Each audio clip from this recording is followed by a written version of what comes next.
제가 요양보호사가 된 지 9년 차라고 말씀드렸는데요. 낮에는 요양원에서 어르신들을 돌보며 요양보호사로, 또 밤에는 글을 쓰며 생활을 이어갔는데요.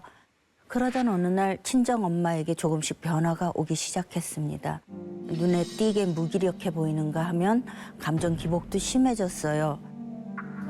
아들이 보고 싶다며 택시를 타고 갔다가 갑자기 무슨 이유에서인지 1시간 만에 다시 집으로 오신다든지, 갑자기 버럭 화를 내신다든지, 며칠씩 집에서 외출을 안 하시는 날들도 이어졌고요.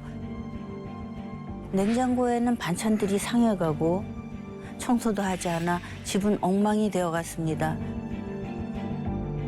어떡해. 엄마에겐 우울증 증세가 있었는데요. 자신의 우울증을 치료하려고 하지 않으셨어요. 그러면서 증상은 점점 악화되었습니다. 그러던 어느 날 결정적인 사건이 발생하는데요. 엄마가 갑자기 행방불명이 됩니다. 호련히 사라져버린 엄마 때문에 가족이 난리가 났는데요.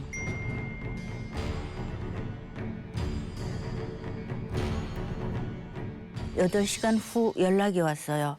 다른 동네 주민이 이 동네 사람이 아닌데 하루 종일 여기 앉아 계신다. 이렇게 112에 신고를 해주신 덕에 엄마를 찾을 수 있었고요.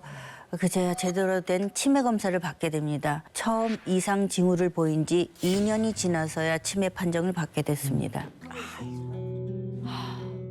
내 가족이기 때문에 오히려 엄마의 치매를 더 일찍 알아채지 못한 것이 속상하기도 했습니다. 얼마나 마음이 아프셨을까, 맞아. 진짜. 그리고 저는 엄마를 돌보기 시작합니다. 치매 환자를 돌보는 요양보호사의 하루는 새벽에 시작이 됩니다. 기저귀를 갈아드리고요. 세안, 식사 보조, 간식, 세탁, 목욕까지. 마치 신생아를 돌보는 일과도 비슷한데요. 그런데 몸은 아기가 아니죠. 이미 성인이고 또 자아가 분명히 있기 때문에 고집도 세십니다. 그래서 그 속에는 고된 신체 노동과 함께 아주 세심한 감정 노동도 숨어 있습니다. 그렇죠. 식사하세요 이 한마디가 치매 어르신들에게는 어려울 수 있거든요. 저희 엄마는 씹는 걸 잊어버리셔서 제가 죽을 드리면서 아 하고 또 입을 다물고 씹는 모양을 보여드려야지만 따라하세요. 천천히 단계적으로 알려드려야지 복합지시는 이해하기가 어렵습니다. 정말 상상하기 힘든 그 돌봄 노동이 그렇지요. 아주 느린 템포의 음악과도 같아요. 이 돌봄은 리듬을 잃으면 정말 좀 어렵거든요. 그래서 내 뜻대로 되지 않는다고 야단치 하거나 무시하지 않아야 합니다. 또 어르신들 존중하면서 돌본다는 게 그렇죠. 또 그 당사자가 원하는 목소리를 알아내는 게 가장 중요합니다. 정말 신경 써야 할 게 많죠. 그런데 이 모든 걸 일이 아닌 일상에서 가족이 감당해야 한다면 어떨까요? 누워 지내는 엄마의 몸을 저 혼자 움직이게 하는 일은 참 어려운 일입니다. 기저귀를 갈아드리거나 혼자 목욕을 시키면서 허리에 힘이 가해지면 매달 신경 차단 주사를 맞고 있어요. 세상에. 카페에 가서 차 한 잔을 앞에 두고 쉬고 싶다거나 때로는 조금 멀리까지 산책을 하고 싶은 욕구들과도 싸워야 합니다. 내 삶이라는 게 없어지는 거네요. 그렇죠. 내 몸은 더 이상 나만의 것이 아니게 마음대로 아플 수도 없습니다. 치매 어르신을 잘 돌보는 것도 중요하지만 돌보는 사람의 존엄과 지속 가능성도 중요하다는 사실을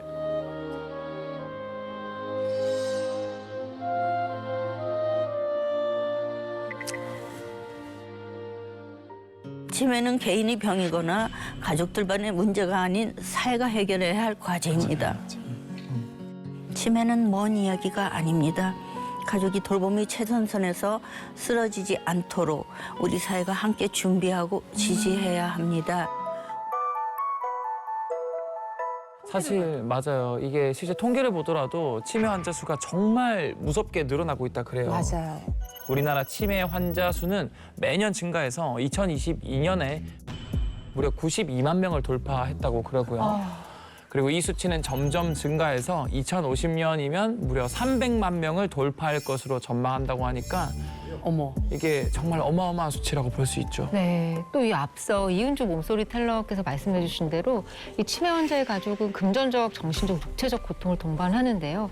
치매 환자 중 자녀에게 간병받는 사람의 비율이 약 70%에 달했고요. 자녀 5명 중 1명은 치매 부모를 돌보기 위해서 직장까지 그만두는 것으로 나타났습니다. 게다가 한 연구에 따르면 이 치매 환자를 돌보는 가족의 80% 정도가 우울증 증상을 경험한다고 하니까요. 정말 치매는 가족과 사회가 함께 헤쳐나가야 하는 문제임은 정말 분명한 거죠. 전 몸소리 텔러님 이야기를 들으면서 오히려 나머지 20%가 대단한 거구나라고 생각을 했어요. 정말 쉽지 않은 거고. 치매가 정말 무서운 것 중에 하나는 가족에게 영향을 준다는 거예요. 치매 환자가 있는 가정은 또 치매가 발병할 가능성이 높아지거든요. 왜일까요? 그래서 이게 유전적인 것도 있을 것이고 네. 그 환경도 있을 것이고 지금 이야기한 것처럼 계속 돌봄을 하는데 내가 혼자 계속 돌봐야 되는 상황. 그 상황 안에 그렇죠. 몇 년이 있었을 때 과연 뇌 기능이 정상적으로 우리가 생각하는 것처럼 될 것인가. 그래서 엄마가 치매에 걸렸을 때 자녀가 걸릴 확률이 80%라고 하고요. 배우자의 경우에는 당연히 둘은 유전적으로 섞여 있는 건 없잖아요. 그럼에도 불구하고 배우자가 치매에 걸렸을 때 남은 배우자가 치매에 걸릴 확률이 그렇지 않은 경우보다 무려 6배나 높다라고 하는. 환경이네요. 환경이 정말 중요하네요. 맞습니다. 그래서 우리 몸소리 텔러님도 이건 개인의 문제가 아니다. 사회가 해야 되는 거다라고 하는 거에 깊이 공감할 수밖에 없는 거죠. 이 이은주 요양보호사님 아까 말씀하신데 요양보호사로 일하고 계시는 와중에 어머님의 치매는 이제 늦게 알아채시게 된 거잖아요. 네. 근데 그 어머님께서 우울 증세를 보이셨다고 했어요. 네. 근데 우울 증세가 생기면 치매로 갈 수 있는 확률이 커지는 건가요? 아니면 이 두 증세가 비슷한 건가요? 그 우울증을 가성 치매라고 부르기도 하거든요. 가성 치매? 네. 실제로 이 노인성 우울증을 가진 분들에게서 그 건망증, 인지기능 저하, 뭐 성격 변화로 이어지는 이 치매와 비슷하게 나타나는 경우가 많고요. 또 최근 연구에 따르면 이 실제로 우울감을 느끼는 노인의 치매 위험도가 유의미하게 높았다고 합니다. 이 또 노인의 우울증은 호르몬의 영향을 받기도 하는데요. 이 나이가 들면서 멜라토닌이 결핍되면 이 노인의 수면을 방해하고 기분을 악화시키기 때문에 우울증에 쉽게 노출될 수 있는 거죠. 잠을 못 자니. 그러니까 멜라토닌이 여기에서도 그냥 변함없이 등장을 하는 거죠.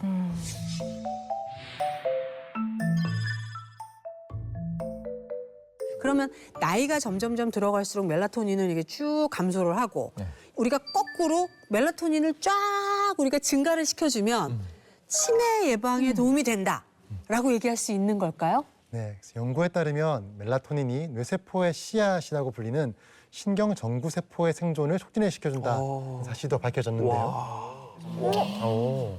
뇌세포의 씨앗이요? 와. 신경 전구 세포요? 신경의 전구를 켜주는 이게 뭔가요? 신경세포가 되기 전? 그런 거죠. 아, 역시. 그래서 뇌 해마라고 들어보셨나요? 네. 네. 물에 사는 그 해마처럼 생긴 그런 지역이 뇌에도 들어있는데요. 인지 기억 담당. 맞습니다. 정확히 그렇습니다. 그러니까 우리 뇌에서도 특이하게 해마는 신경세포가 계속 생기는 지역입니다. 진짜요? 그래서 신경 전구 세포는 그러니까 우리가 줄기세포랑 비슷하다고 생각을 하시면 됩니다. 네. 거기 스스로를 유지하고 계속 신경세포를 만들어내는 애들이죠. 특히 치매 환자나 아니면 치매 동물 모델 같은 경우에는 이 해마에 있는 신경 전구 세포의 수가 많이 줄어드는 걸로 보고가 되었습니다. 그렇기 때문에 새로운 뇌세포가 잘 만들어지지 않고 그로 인해서 해마의 중요한 역할인 기억력이 점점 나빠지게 되는 거죠. 그래서 우리가 멜라토닌을 통해서 뇌세포의 씨앗을 건강하게 지켜준다면은 새로운 뇌세포가 잘 자라날 수 있도록 도와준 역할을 한다고 볼 수 있겠습니다. 실제로 연구를 보니까 네. 중국 국립중산대학 연구팀에 따르면 총 19,704명의 알츠하이머 환자를 대상으로 연구를 했습니다. 그래서 멜라토닌의 섭취가 알츠하이머 환자 인지기능 개선에 도움이 되더라라고 하는 연구도 있습니다. 원래 몸에 있는 물질이기 때문에 네. 어느 정도가 안전한지도 잘 알려져 있습니다. 네. 그래서 멜라토닌 섭취와 관련한 임상시험도 굉장히 많이 진행되고 있는데요. 제가 오기 전에 찾아보니까 네. 지금까지 거의 한 900개 이상의 임상시험이 진행이 된 걸로 나와 있습니다. 그래서 만성 통증의 정도를 감소시켜준다는 연구도 있고요. 당뇨병 환자에게 멜라토닌을 보충시킨 결과 산화 스트레스가 줄고 염증 정도도 감소한다는 것도 확인됐습니다. 잘 때 다 회복되는데 잘 수 있습니다. 잠이 보약이다.